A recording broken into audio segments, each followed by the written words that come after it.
오늘은 2월 14일입니다.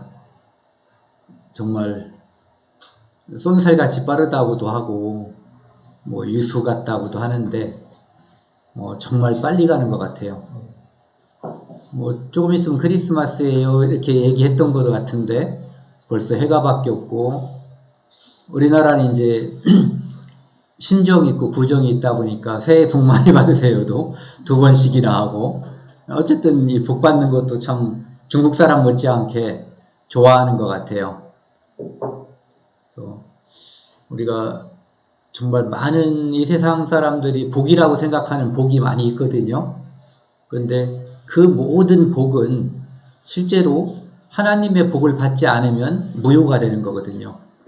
그리고 거꾸로 하나님께서 주시는 그 복을 받으면 그 나머지 복이 우리에게 설사 임하지 않았다고 해도 비교할 수 없는 아주 막강한 어마어마한 복을 우리가 이 땅에서 받게 되는 거죠. 오늘 이 말씀 제목이 좀 이상하죠. 피할 수 없는 이야기. 요즘은 많은 교회 목사님들이 설교할 때 그런 말씀을 많이 하셔요. 요즘 교회에서는 지옥에 가는 설교를 안 한다, 이런 얘기를 많이 하시더라고요. 예. 그런 설교를 하면은 사람들이 싫어한대요. 그리고 이제 축복받는 이야기, 그런 이야기를 사람들이 좋아하기 때문에 시류에 따라서 목사님들도 이제 그런 설교를 하게 된다라고 말씀하시는 분이 있어요. 그런데 오늘은 이제 피할 수 없는 이야기라는 제목을 가지고 함께 교제를 하려고 합니다. 이제 처음에 올해 약속을 한 것처럼 올해는 매주 이제 성경 말씀을 다른 것으로 이제 하기로 했거든요. 그래서 창세기, 그 다음에 마태복음, 출애굽기, 마가복음, 그 다음에 레위기, 누가복음, 이렇게 이제 다음에는 이제 민수기 할 차례죠. 그래서 민수기를 미리 읽고 오면은 이제 우리가 같이 교제하는데 참 유익할 거로 생각이 돼요. 이 누가복음은 신약 성경에서 3번째 책이거든요. 그리고 우리가 흔히 말하는 공관복음이라고 하는 것, 이 공통적인 복음이 많이 들어있는 거예요. 그래서 마태복음, 마가복음, 누가복음을 사복음서 중에서 공관복음이라고 하거든요. 공통적인 게 많이 들어있어요. 그 다음에 이제 요한복음 이렇게 되어 있죠. 요한복음은 그 나머지 사복음서 중에 세 복음서와 교차되는 그런 부분이 10% 미만이에요. 아주 작거든요. 나머지는 이제 상당히 많이 있고요. 이 누가복음은 좀 전에 말씀드린 것처럼 이제 신약 성경의 3번째 책이고, 마태복음을 우리가 이제 유대인의 왕으로 오시는 예수님을 나타낸다고 하고, 그 다음에 마가복음은 종으로 오신 예수님, 그 다음에 누가복음은 인자라고 하는 것은 사람이란 뜻이에요. 진짜 사람이란 뜻. 그러니까 사람으로 오신 예수님. 그 다음에 요한복음은 하나님의 아들로 오신 예수님.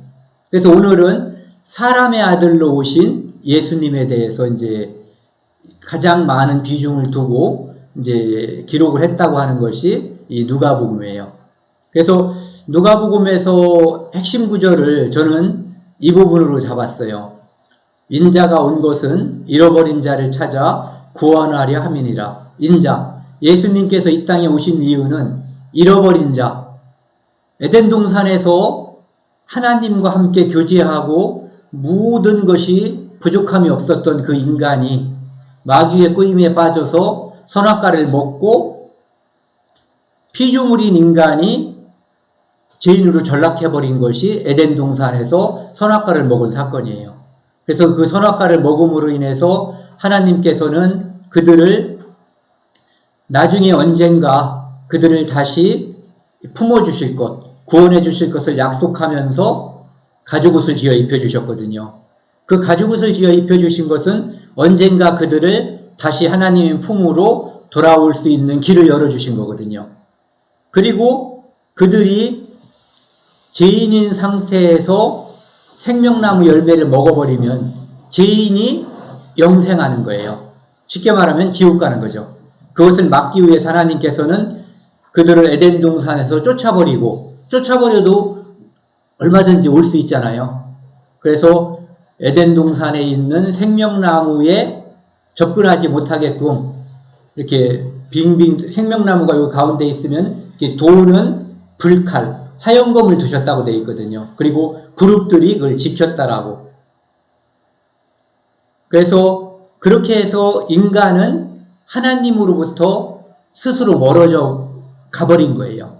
그러니까 낙원에서 에덴 동산에서 그들은 자기의 욕심 때문에 하나님을 믿지 않고 마귀를 믿었고 그들은 쫓겨나 버린 거죠. 그래서 낙원에서 쫓겨났고 나중에 그들이 다시 하나님의 품으로 돌아오는 과정을 기록한 것, 그것을 가능하도록 한 것이 바로 이 성경책이에요. 하나님께서 인간을 끝까지 사랑함으로써 그들을 다시 하나님의 자녀로 삼아주시는 것.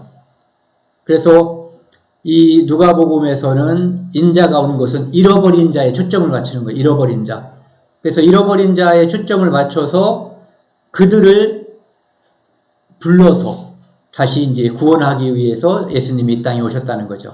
그래서 구주를 잠깐 살펴보면은요, 1장부터 19장 27절까지는 탄생과 그 사역, 예수님께서 탄생한 것, 그리고 예수님이 탄생하기 전에 요한의 탄생, 이것을 기록하고 있고요. 그 다음에 좀 전에 말씀드린 것처럼 잃어버린 자를 찾으시는 예수님.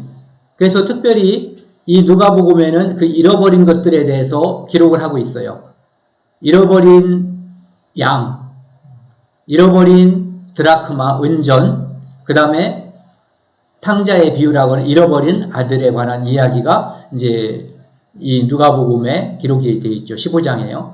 그 다음에 19장 28절에서 마지막 24장까지는 예수님이 십자가에 달리기까지의 고난, 그리고 십자가의 죽음, 그리고 3일째 부활, 그리고 부활한 후에 제자들에게 나타나셔서 그 자기가 메시아 그리스도라고 하는 것을 성경을 통해서 다 풀어주시고 설명해 주시거든요.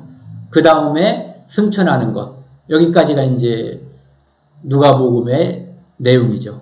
그래서 그것을 좀 더 살펴보면은 예루살렘의 입성, 그러니까 호산나 하면서 그 나귀를 타고 예루살렘에 입성하는 거예요.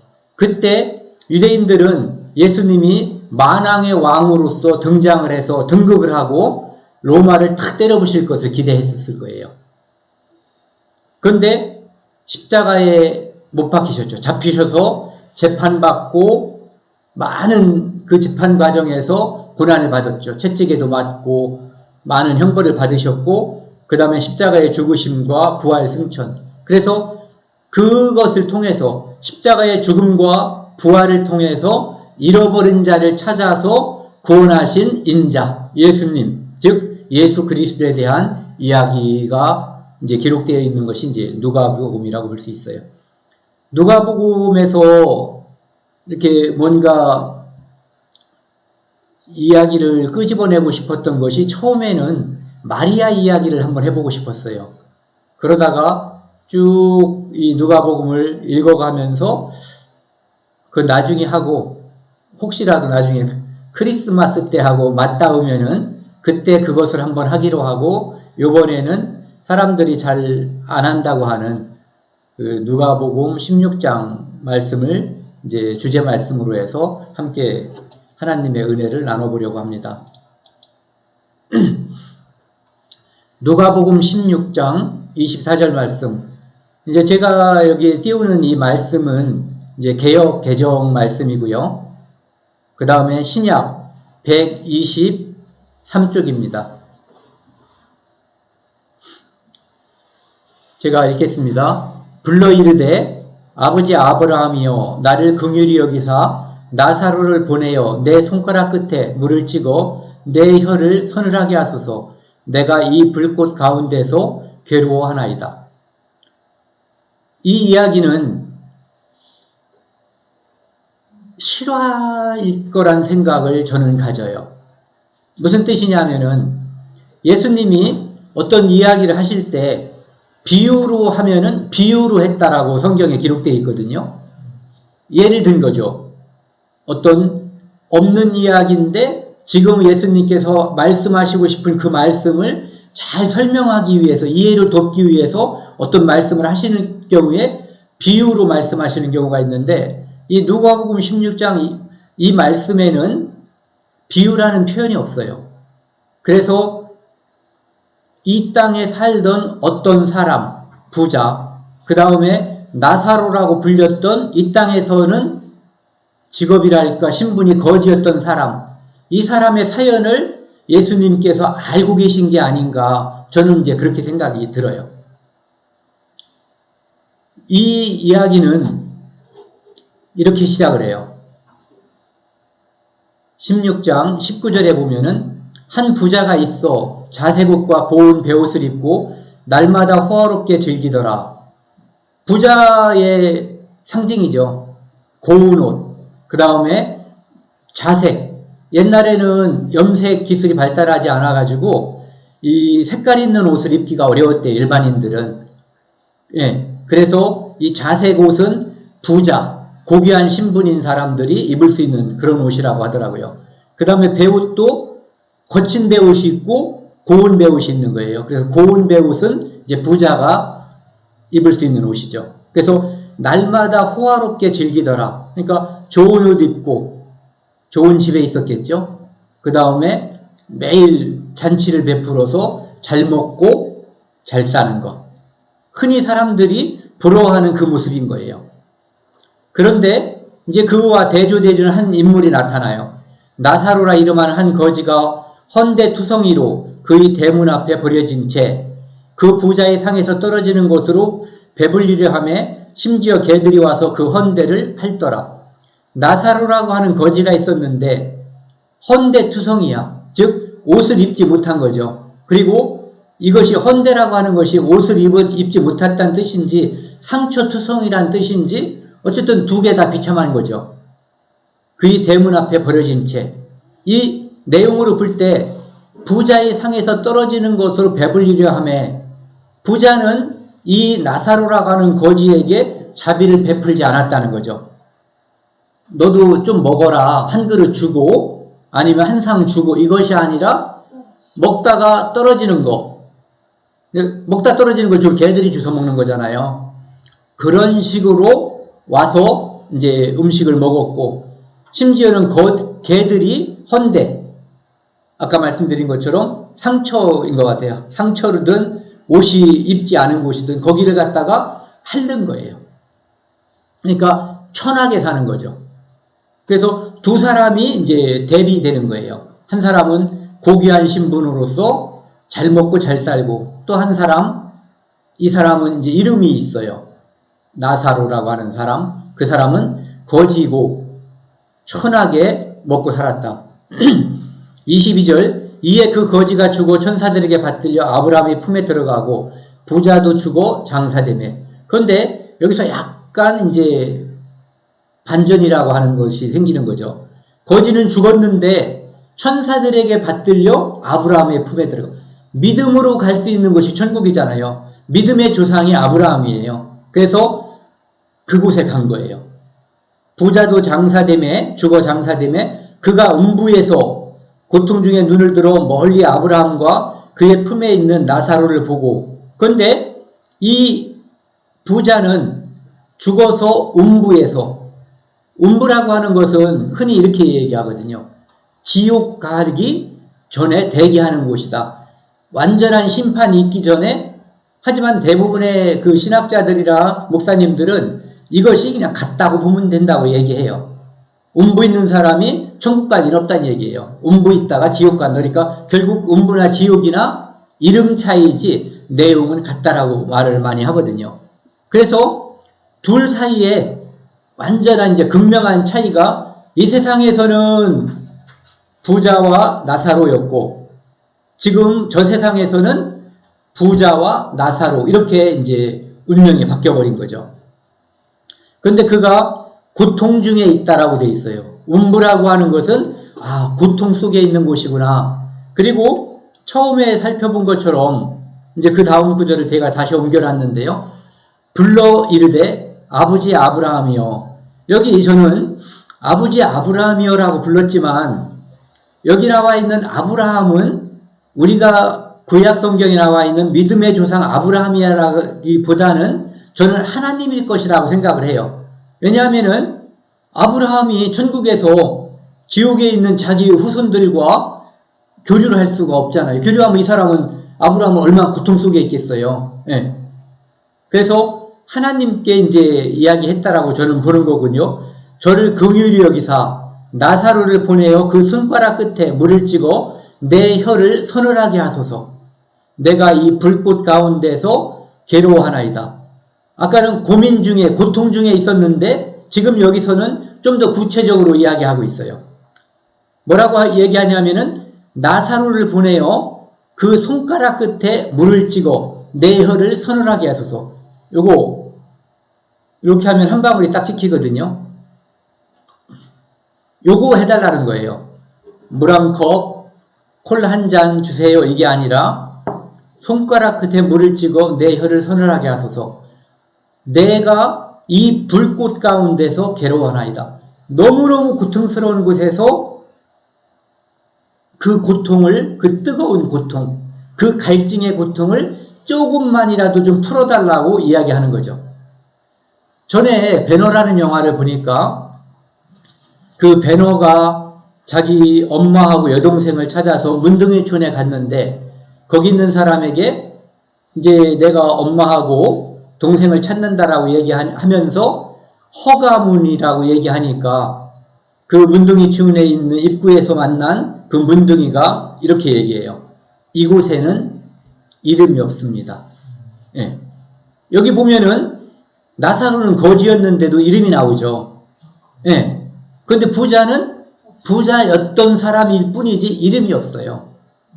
예. 그냥 천국에 가는 사람은 아마도 생명책에 기록된 그 이름으로 이름이 보존되는 거고 이 땅에서 무엇이라고 불렀던 그가 아무리 고귀했던 신분이라고 해도 이 땅을 떠나는 순간에 그는 이름이 필요 없어지는 거예요. 그냥 저거 보면 알죠. 우리도 교도소에 가는 사람들은 번호로 불리지 이름으로 안 불리잖아요. 몇 번. 여기서는 뭐 번호가 있는지 없는지 모르겠어. 어쨌든 이 땅에서 불리던 그 이름이 없어진다는 거죠. 그래서 존재 가치가 사라져버리는 거예요. 그곳은. 그리고 그곳은 엄청나게 뜨겁고 그 엄청난 불은 영원히 계속되는 끔찍한 곳이라는 거죠.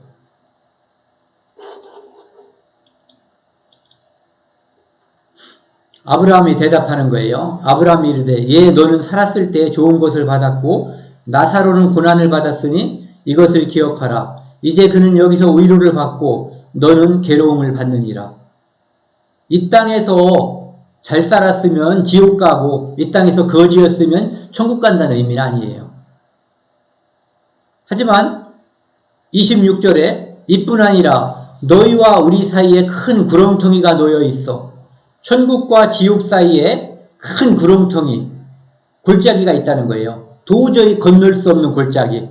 너희에게 건너가고자 하되 갈 수 없고 천국에서 지옥, 음부 갈 수 없고 음부에서 지옥에서 천국으로다가 올 수 없다. 그러니까 한 번 가면 영원히 격리되는 곳이다. 영원히 그 상태가 유지되는 곳이다라고 이제 이야기해 주는 거죠. 거기서 우리에게 건너올 수 없게 하였느니라. 아무도 왔다 갔다 할 수 없는 곳이에요. 한 번 가면 영원한 곳. 그곳이 천국이고 그곳이 지옥이라는 거죠. 그러니까 이 사람, 부자였던 사람이 이렇게 간구해요. 그러면 아버지여 구하노니 나사로를 내 아버지의 집에 보내소서. 내 형제 5이 있으니 그들에게 증언하게 하여 그들로 이 고통받는 곳에 오지 않게 하소서. 나는 이제 운명이 결정됐으니까 굉장히 의리가 있는 사람이에요. 어떻게 보면 착한 사람이죠. 그가 아직 죽지 않은, 아직 이곳에 오지 않은, 그런데 자기가 생각해 보니까 내버려 두면 나를 따라올 것 같은 형제가 다섯이 있는 거예요. 만약에 그들이 천국 갈 거라고 생각한다면 구태 이런 말을 할 필요가 없는 거죠. 예. 형제 다섯이 있으니 그들에게 증거하게 하여 그들로 이 고통받는 곳에 오지 않게 하소서. 이런 것들은 우리가 흔히 말할 때, 전도할 때 하는 말이에요. 하지만 이 전도라고 하는 것은 특징이 있어요. 산자가 하는 거예요. 산자라고 하는 것은 믿음이 있는 자가 살았을 때, 산자가 살아있을 때 하는 것이 전도거든요. 구렁텅이가 있어서 이곳에서 이곳으로 움직이지 못할 때 그 소망이 아무리 갈급해도, 그 소원이 아무리 이 마음을 사무치게 이 마음속에 끌어오르는 형제가 있어도 그것은 이루어질 수 없다는 거죠. 왜? 이미 죽어서 전할 수 있는 기회가 없다는 거예요. 그래서 좀 전에 말한 그 증언이라고 하는 것은 이런 걸 거예요. 고린도전서 1장 18절 말씀에 보면은 십자가의 도가 멸망하는 자들에게는 미련한 것이요. 십자가, 예수 그리스도가 하나님의 독생자 아들로 이 땅에 사람으로 오셔서 마치 한 마리의 어린 양처럼 십자가에서 피 흘려 돌아가심으로써 그 피로써 모든 사람의 죄를 영원히 용서한다는 십자가의 도.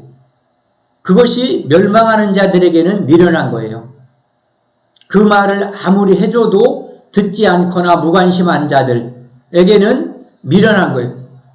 무슨 쓸데없는 소리 하고 있어. 천국이 어디가 있어. 하나님이 어디가 있어. 지옥이 어디가 있어. 그런 사람들에게는 십자가는 조롱거리고 농담거리에 불과한 거예요. 하지만 구원받는 우리에게는 하나님의 능력이라. 구원 얻은 사람들에게는 그것이 하나님의 능력이에요. 하나님께서 인간이 노력으로 할 수 없는 그것을 하나님께서 십자가의 그 보혈, 예수 그리스도의 피로 이루시는 거거든요. 그래서 십자가의 능력은 바로 또 이렇게 볼 수가 있죠. 요한복음 5장 39절에 보면은 너희가 성경에서 영생을 얻는 줄 생각하고 이 성경을 연구하거니와, 예전엔 상고하거니와 깊이 연구하거니와 이 성경이 곧 내게 대하여 증거하는 것이니라. 예수님에 대해서 증거하는 것이 바로 성경이에요. 여기서 말하는 성경은 구약 성경이죠. 구약 성경에도 예수님의 일대기가 다 이미 기록되어 있는 거예요.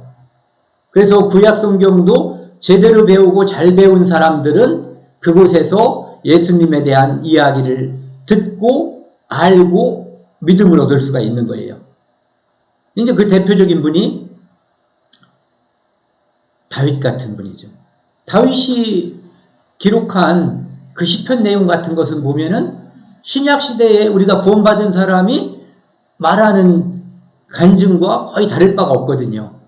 그는 예수 그리스도의 십자가를 멀리 바라보고 이미 알고 있었던 거예요. 예. 그래서 증언하게 해달라는 것이 바로 이거죠. 예수님이 십자가에서 돌아가심으로 우리의 죄를 모두 용서한다는 것. 그의 앞에 우리는 인간은 아무리 잘난 척해도 죄인일 수밖에 없다는 것. 그래서 구원받아야 되는 존재라고 하는 것. 그것을 증거하게 함으로써 이제 나사로는 그 형제 다섯이 자기와 같은 운명에 빠지기를 바라지 않는 거예요. 그런데 아브라함이 이렇게 대답하죠. 아브라함이 이르되 그들에게 모세와 선지자들이 있으니 그들에게 들을지어다. 모세와 선지자라고 하는 것은 성경을 말하는 거예요.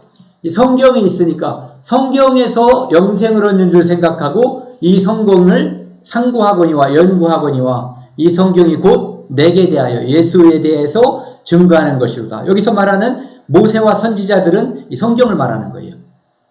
이르되 그렇지 아니하니이다. 이 부자가 말하는 거예요. 항변하는 거죠. 아버지 아브라함이여 죽은 자에게서 그들에게 가는 자가 있으면 회개하리이다. 지금 이 부자는 나처럼 지옥에 왔다가 돌아가는 사람이 말하면 믿을 거다라고 하는 거죠. 또는 천국에 있는 사람이 가서 얘기해도 믿을 거다라고 얘기하는 거예요. 이 세상에 태어난 모든 사람들은 결국은 하나님을 다 믿게 돼요. 이 땅에서 안 믿던 사람도 다 믿어요. 천국 간 사람은 믿어서 갔고, 지옥에 간 사람들은 정말 지옥이 있구나, 이것을 믿게 될 거예요. 지금 이 부자처럼 기회가 주어지지 않아서 그렇지, 이제는 희망이 없어서 그렇지, 모든 사람들은 다 믿게 돼 있어요. 그들에게 가는 자가 있으면 회개하리이다. 지금 이 부자는 회개하고 싶은 마음이 있는 것 같아요. 이르되 31절 모세와 선지자들에게 듣지 아니하면, 성경에서 배우고 듣지 아니하면 비록 죽은 자 가운데서 살아나는 자가 있을지라도 권함을 받지 아니하리라 하였다 하시니라. 죽었다가 살아난 사람은 예수님 시대에도 있었고 그 후에도 많이 있었던 것 같아요. 하지만 예수님이 살린 여기 나와 있는 나사로하고 똑같은 사람이 나사로가 있었어요. 죽었다가 4일 만에 살아났던 나사로가 있었거든요. 그가 죽었다 살아났기 때문에 사람들이 관심을 가지고 믿게 된 사람들이 있었는가 하면, 오히려 그가 죽었다 살아났다고 말을 하는 바람에 예수님도 죽이고 싶고 그 나사로까지 죽여버리고 싶은 마음, 그 악감정을 가진 사람들이 또 있었다라고 기록하고 있거든요. 그러니까 죽었다 살아난 사람이 증언한다고 해서 다 믿는 건 아니라는 거죠. 대표적인 분이 누구예요? 예수 그리스도죠. 예수 그리스도가 우리의 죄를 짊어지고 대속하고 죽어서 우리의 죄를 다 용서해버린 거예요. 그리고 우리를 다시 살렸다라고 하는 증거를 주기 위해서 부활하셨어요. 하지만 그 이야기가 2000년 동안 이 성경에서 피로써 증거하고 있고, 수많은 사람들이 그것을 증거하기 위해서 목숨을 버리고 있지만 아직도 그것을 듣지 않고 무관심한 사람들이 많이 있는 거거든요. 그래서 살아나는 자가 있을지라도 권함을 받지 아니하리라. 그러니까 반드시 중요한 것은 성경을 통해서 배울 기회를 살아있을 때 얻어야 된다, 이런 얘기죠.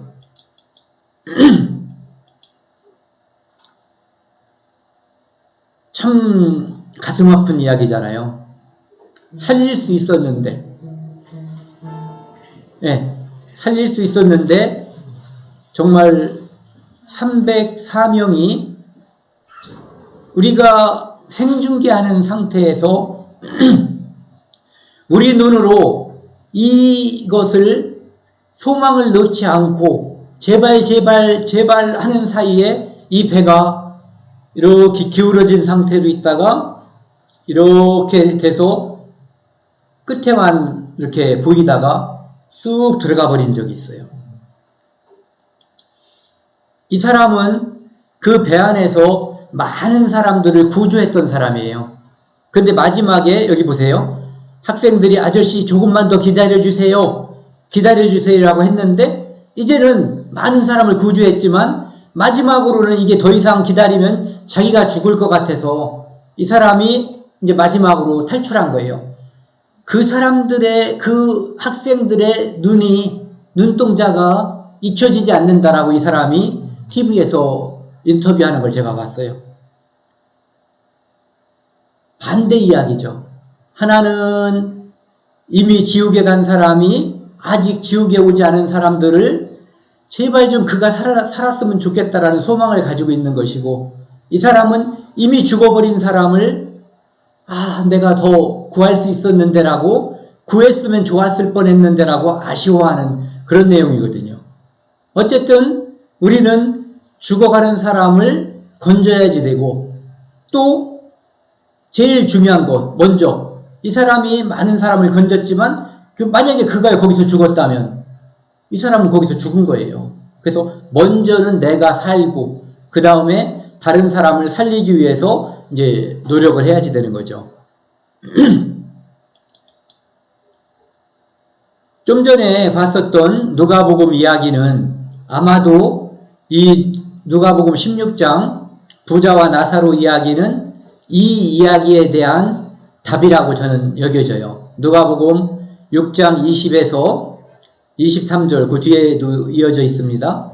예수께서 눈을 들어 제자들을 보시고 이르시되 너희 가난한 자는 복이 있나니 하나님의 나라가 너희 것이며 가난한 자 이 땅에서는 정말로 물질이 없어서 먹을 것이 없어서 가난한 자도 있지만 풍부하게 살지만 내가 하나님 앞에 죄인이라는 것을 발견한 사람은 가난한 거예요. 마음이. 그래서 늘 가난한 자는 풍족한 자는 더 이상 내게는 필요한 것이 없어 이거고 가난한 자는 나는 필요한 게 있는 거예요. 누군가의 긍휼, 누군가의 보살핌이 필요한 거죠. 먹을 게 없어도 누군가의 보살핌이 필요하고 내가 죄인인 것을 알아도 하나님의 긍휼이 필요한 거거든요. 그래서 굶주린 자 배부를 것이요 지금 우는 자는 웃을 것이요 인자 예수님으로 말미암아 너희를 미워하고 멀리하고 욕하고 너희를 악하다 하였을 때는 너희에게 복이 있다.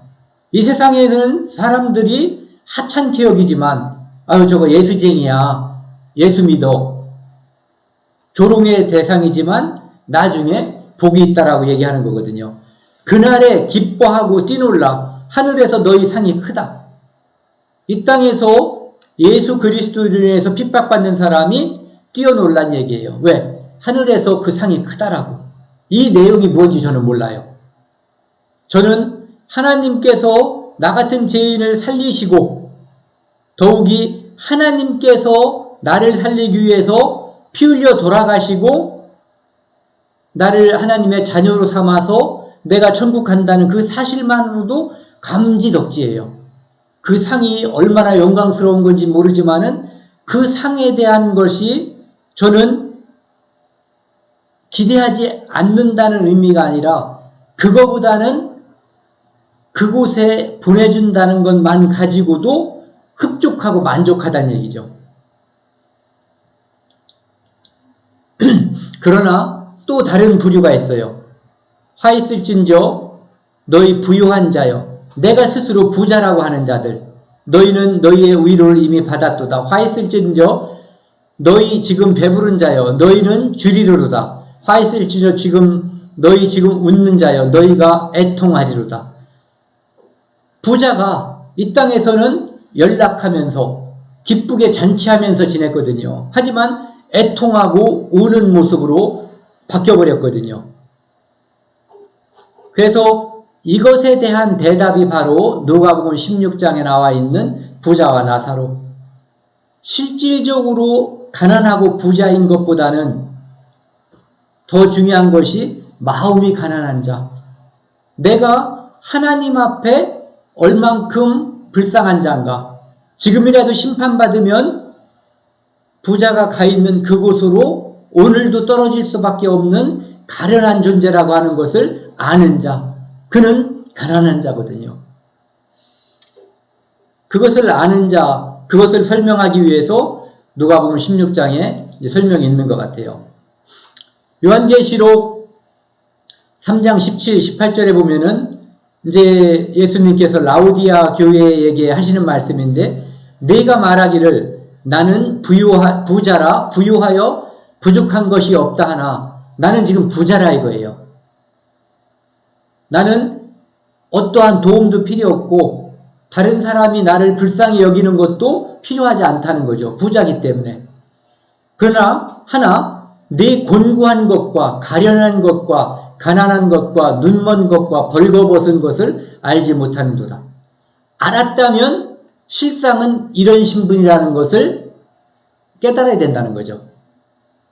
자기 자신이 자기를 모르기 때문에 자기가 곤고하고 가련하고 가난하고 눈멀고 벌거벗은 것, 구원받지 못하고 있는 이 모습을 모르고 풍성하다라고 착각하고 있다는 얘기예요.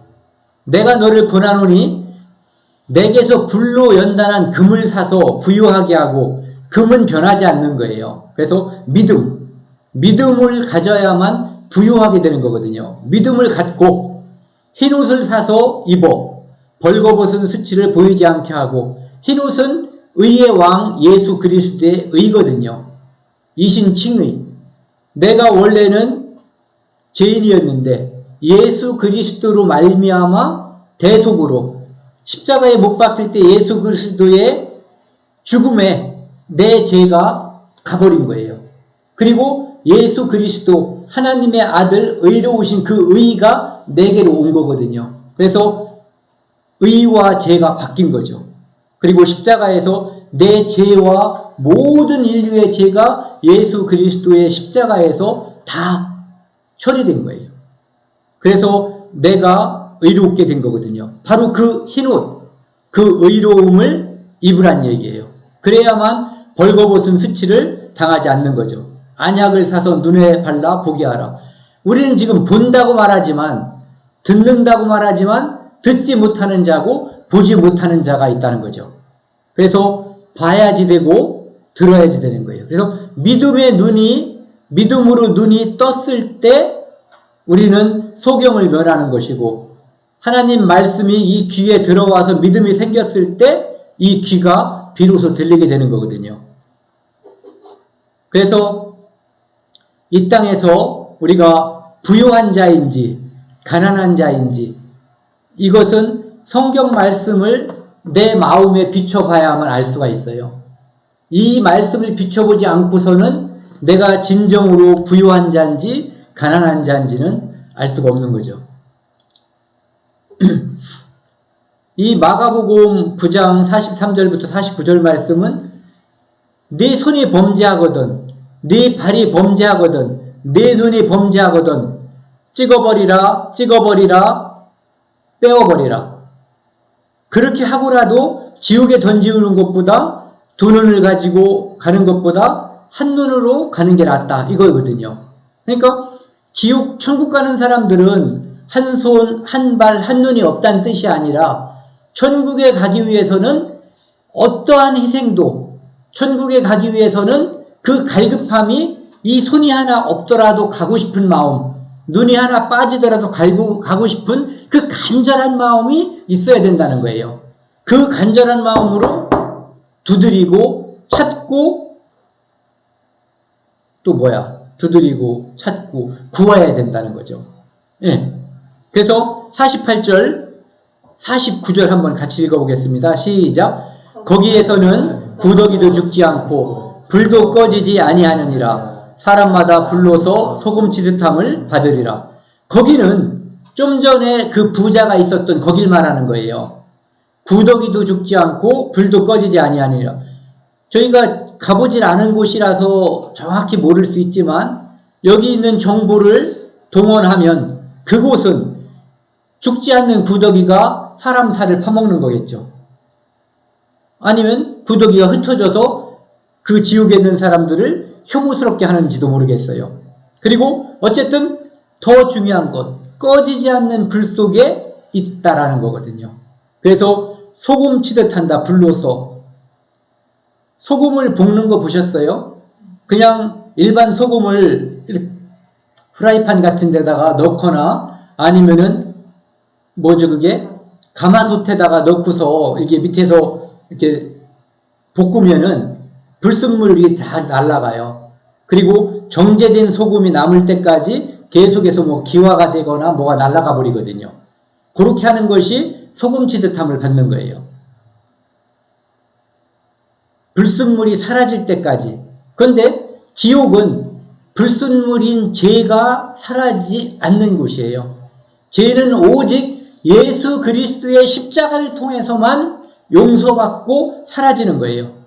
그래서 이 땅에서 살고 있을 때 지은 죄를 다 가지고 지옥에 가기 때문에 그곳에서는 죄가 눈꽃만큼도 사라지지 않아요.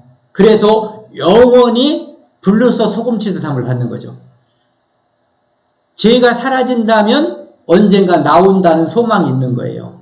하지만 그곳은 죄가 사라지지 않고 정제되지 않기 때문에 영원히 있는 곳이죠. 그곳이 바로 지옥이에요. 그것을 예수님께서 좀 전에 누가복음 16장에서 부자 나사로의 이야기를 통해서 설명해 주시는 것이고, 여기서도 얼마나 끔찍한 곳이면 거기 가지 않기 위해서는 신체 일부를 절단하고서라도 가는 게 낫다라고 권하는 건가요? 경고하는 거라고 봐야죠. 경고. 그 다음에 그곳은 어떤 사람이 가냐면은 자기를 의롭다고 믿고 다른 사람을 멸시하는 자들에게 비유로, 이것은 비유예요. 이런 사람들에게 비유로 말씀하신 거거든요. 두 사람이 성전에 기도하러 갔는데 한 사람은 바리새인, 한 사람은 세리였어요. 근데 바리새인은 이렇게 기도해요. 나는 다른 사람, 토색, 불의, 간음하는 자들과 같지 아니하고, 토색하는 사람, 다른 사람들 두드려 패서 뭘 뺏는 사람들, 나쁜 짓 하는 사람들, 자기 배우자 두고 딴 데 가서 간통하는 사람들과 같지 않다. 나는 이런 잘못을 저지르지 않는 착한 사람 또는 의로운 사람이다라고 자기를 하나님께 이렇게 광고하는 거예요. 나는 의로운 사람입니다. 그리고 그 옆에 같이 기도하고 있는 요 사람, 세리, 동족의 돈을 뜯어서 착복하고 로마, 자기들을 마구잡이로 다스리는 로마에게 바치는 그 세리, 죄인과도 같지 않다라고 감사하는 거죠. 또 나는, 이 사람은 11절에서도 나는, 12절에서도 나는, 이렇게 자기를 강조하는 거예요. 나는 이렇게 훌륭한 사람입니다. 일주일에 2번 금식하고 소득의 11조를 드린다. 그런데 세리는 멀리 서서 이렇게 감히 눈으로 하늘을 쳐다보지 못하고 다만 가슴을 치며 이르되 하나님이여 불쌍히 여기소서 나는 죄인으로소이다. 바리새인은 자기가 의롭다고 생각을 한 거예요. 그런데 세리는 자기 자신을 아는 거예요. 하나님 앞에 자기가 죄인임을 불쌍히 여겨주십시오. 이렇게 고개를 숙이고 하늘을 우러러보지도 못했다고 그랬어요. 그런데 예수님께서는 바리새인이 아니고 세리, 불쌍히 여겨달라고 했던 그 세리가 용서를 받고 갔다. 이렇게 이야기하고 있는 거죠. 우리는 이 땅에 살면서 모든 사람들은 다 좀 전에 그 부자가 건넜던 그 강, 나사로가 건넜던 그 강, 죽음의 강을 모든 사람이 다 건너야지 돼요. 이 강을 건널 때 필요한 것은 딱 하나밖에 없거든요. 믿음, 지식도, 명예도, 돈도 아무런 소용이 없어요. 울어도 안 되고 기도해서 되는 것도 아니에요. 오직 믿음이 있어야지 돼요. 예수 그리스도가 십자가에서 내 죄를 영원히 용서했다라고 하는 하나님의 대속의 법칙, 그것을 내 마음속에 믿어지는 그것만이 이 죽음의 강을 안전하게 건너는 거예요. 이 죽음의 강은 누구나 건너가게 돼 있어요. 안전하게 건너느냐, 이 죽음의 강에서 빠져서 2번째 죽음으로 가느냐, 이것은 이제 믿음의 있고 없고의 차이예요. 샤르트르라는 사람이, 샤르트르 아실 거예요. 이 사람이 이제 철학가라고 그러나요? 철학자라고 하나요? 네, 실존주의 철학자죠. 이 사람이 죽게 된 거예요. 1980년 4월 16일 날 이 사람이 죽었는데 그해 3월 달에 파리에 있는 브르쉐 병원에 이제 폐수종으로 입원했다고 그래요. 그런데 너무너무 두려워서 자기가 무슨 병이 있는지 의사한테도 묻지 못했고 그 아내에게도 묻지 못했다고 그래요. 그리고 그 아내도 같이 두려워서 남편에게 말하지도 못했다고 그래요. 죽음으로부터의 자유를 그렇게 잊혔지만, 그리고 그것을 글을 써서 사람들이 죽음에 대해서 경박하게 생각하는 것을 심어줘가지고 많은 젊은이들이 이 글을 읽고 자살한 사람들이 많이 있다고 그러거든요. 그런데 막상 그가 죽음에 닥쳤을 때 너무너무 힘들고 고통스러워서 막 소리를 지르고 난동을 부린 거예요.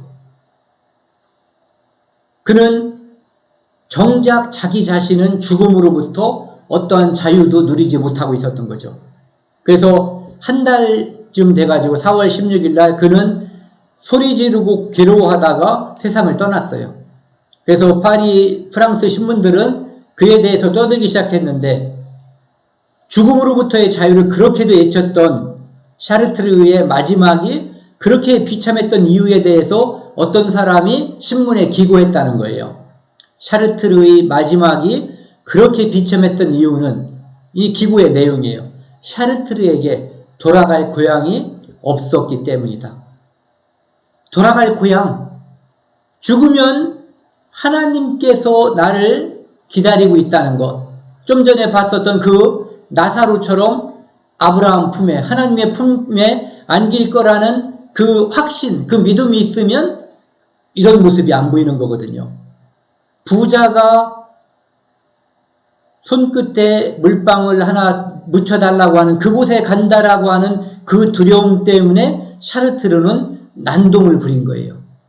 샤르트르, 그에게는 진정으로 돌아갈 고향이 없었습니다.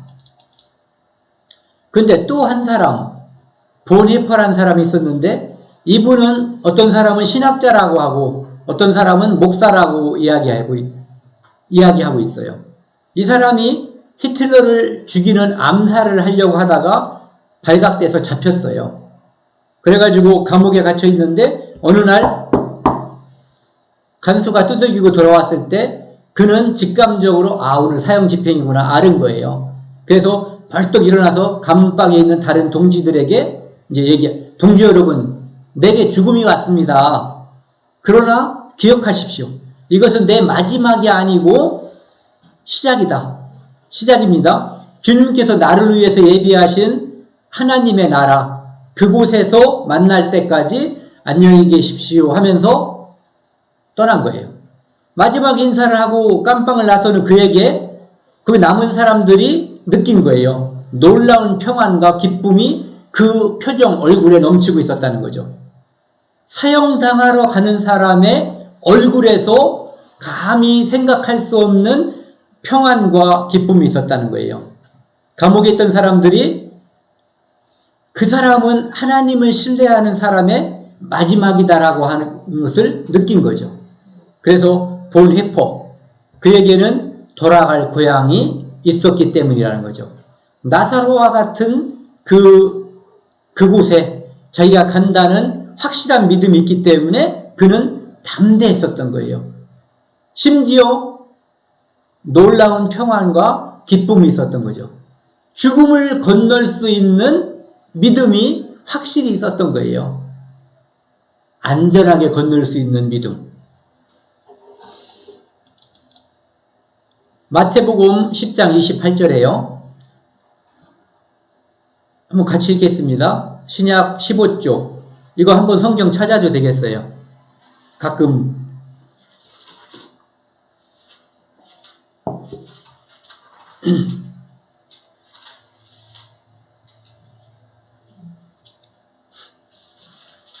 시작. 몸은 죽여도 영혼은 능히 죽이지 못하는 자들을 두려워하지 말고 오직 몸과 영혼을 능히 지옥에 멸할 수 있는 자를 그를 두려워하라. 네. 이 세상에서 로마의 많은 황제들, 이런 사람들은 크리스찬들, 예수 그리스도를 믿고 그를 따르는 사람들을 많이 죽였어요. 그들이 살인한 것도 아니고 절도를 한 것도 아닌데 단지 예수 그리스도를 믿는다는 이유로 그들을 죽였거든요. 그들에게 기회가 있었어요. 예수 그리스도를 부인하면, 믿지 않는다라고 말하면 살려주겠다고 했는데 그들은 죽음을 선택했어요. 왜? 그들은 알고 있었어요. 몸은 죽여도 로마 황제처럼 영혼을 능히 죽이지 못하는 자들을 두려워할 필요가 없다는 것을 알고 있었던 거죠. 오직 몸과 영혼을 능히 지옥에 멸할 수 있는 이를 두려워하라. 오직 몸과 영혼을 천국에 보낼 수 있는 이를 두려워하라. 이게 똑같은 얘기죠. 제가 오늘 아침에 어떤 목사님 설교를 듣다가 이제 이런 얘기를 들었어요. 예전에 이제 지금은 주민자치센터인가 뭐라고 하는데 옛날엔 동사무소라고 면사무소 뭐 이렇게 불렀잖아요. 그 당시에 어떤 사람이 이제 방위를 받게 된 거예요. 그 사람은 방위를 받게 돼서 군사훈련을 약간 마치고 이제 동사무소에 배치가 된 거예요. 그래서 이제 동방위가 된 거죠. 그러니까 처음에 갔을 때 아주 군기가 바짝 들은 거예요. 군사훈련도 받았고 이제 처음 시작하는 일이니까. 그러니까 이제 거기 있는 공무원들이 교육을 시켰겠죠. 누가 와서 무엇을 요구하면은 서류를 뗀다든지 그러면은 본인이십니까? 이렇게 물어보라고. 근데 이제 거기 간 날, 그 첫날 어떤 사람이 와가지고 저 사망 신고하러 왔습니다. 이렇게 얘기했다는 거예요. 그러니까 이 사람이 그 방위가 본인이십니까? 이렇게 물어봤다는 거죠. 그러니까 이제 그 사람이 또 한마디 했대요. 웃으면서 꼭 본인이 와야 합니까? 이렇게 물어봤다는 거죠. 이 동사무소에 꼭 본인이 가야 되는 게 있어요. 그렇죠? 또는 위임장이 필요한 것. 예. 그런데 우리가 하나님 앞에 심판받을 때에는 반드시 본인이 가는 거예요. 반드시 본인이 가서 지금까지 내가 지은 그 모든 죄를 우리 목전에 이렇게 하나님께서 베푼다고 되어 있어요. 그러면은 우리 양심에 의해서 우리는 하나님이 천사를 시켜서 지옥에 뻥 집어넣지 않아도 저절로 지옥으로다가 들어갈 거예요. 바로 오직 몸과 영혼을 능히 지옥에 멸할 수 있는 그를 두려워하라. 이렇게 되어 있죠. 그래서 우리에게 기회가 있는 것은 참 이게 너무너무 좋은 거예요. 기회라고 하는 것. 아직 기회가 있다는 것. 그 부자에게는 그 간절한 마음도 있었고 형제를 사랑하는 그 사랑하는 마음도 있었지만 기회가 없었어요. 기회가 이미 다 지나갔어요. 근데 우리는 전할 수 있는 기회도 있고 우리가에게 아직 기회가 있는 거거든요. 이게 참 중요한 거예요. 기회를 살릴 수 있다는 거. 고린도후서 6장 1절에서 2절 신약성경 291쪽입니다. 제가 읽겠습니다. 우리가 하나님과 함께 일하는 자로서 너희를 권하노니 하나님의 은혜를 헛되이 받지 말라. 이르시되 내가 은혜 베풀 때에 너에게 듣고 구원의 날에 너를 도왔다 하셨으니 보라 지금은 은혜 받을 만한 때요 보라 지금은 구원의 날이로다. 이 땅에 있는 우리는 하나님과 함께 일하는 자예요. 하나님께서 하시는 일, 그 일을 우리에게 영광스럽게도 위임해 주신 거거든요. 이 땅에서 대통령이 되면은 그 어떤 나라를 다스릴 수 있는 권한을 국민들이 투표로서 위임을 해주는 거예요. 그러면 그 사람이 임기 동안에 그 위임된 권력을, 권한을 행사하는 거죠.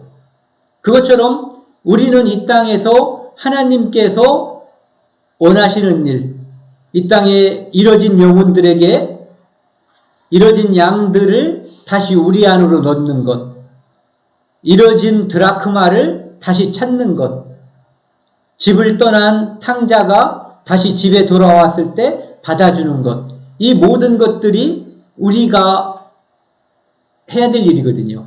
하나님께서 요구하시고 원하시는 일이고요. 그리고 다행히 하나님께서는 내가 은혜 받을 때에 너에게 듣고, 우리가 은혜 받을 때에 하나님께서는 우리의 간절한 기도, 우리가 이 땅에 살면서 자기가 죄인인 걸 모르고 살거든요. 그리고 많은 사람들이 의롭게 살기 위해서 노력을 해요. 그리고 의롭게 산다라고 생각도 하고, 하지만 하나님 말씀, 이 하나님 말씀이 내 양심, 내 영혼에 비춰질 때에 우리는 내가 착하게 살려고 애썼지만 거룩하신, 한 점의 흠도 없는 거룩하신 하나님 말씀 앞에, 그 하나님 앞에서는 5점 투성이인 죄인인 것, 100점짜리 죄인인 것을 깨닫게 되는 거거든요. 그리고 죄인을 구원해달라고 하는 간절한 기도. 마치 기회가 사라졌지만 음부에서 그 부자가 했었던 그 말들, 그것은 굉장히 간절함이 있는 거거든요. 예, 그것보다 더 간절하고 애절한 게 어디가 있겠어요. 물 한 방울을 혀끝에 떨어뜨려 달라는 말. 그것이 안 된다고 하니까 이제는 내 형제 5이 있으니 그들이 나 있는 곳에 오지 않게 나사로를 보내서 그들에게 이 소식을 좀, 기쁜 소식, 복음을 전해달라고 하는 그 간절함. 그렇게 그 간절함을 가지고 우리가 하나님께 기도할 때 하나님은 그것을 도와주시는 거거든요. 은혜 베풀 때 너에게 듣고 하나님이 들어주신다는 거예요.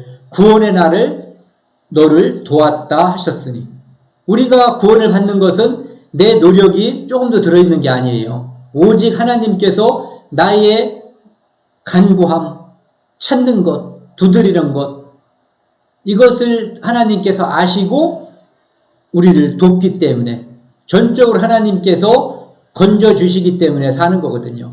그래서 지금은 은혜 받을 만한 때요. 노란 거하고 그 다음 거 한번 같이 읽겠습니다. 시작. 보라, 지금은 은혜 받을 만한 때요. 보라, 지금은 구원의 날입니다. 예. 세월호는 지금 쏙 들어갔지만, 부자는 지금 음부에 있지만, 우리는 지금 은혜 받을 만한 때에 살고 있고 구원의 날에 살고 있어요. 기회가 우리에게 아직 있거든요. 이 기회를 살리고 이 기회를 점점 많이 확장하는 그런 우리들이 됐으면 좋겠습니다. 오늘 여기까지 하겠습니다.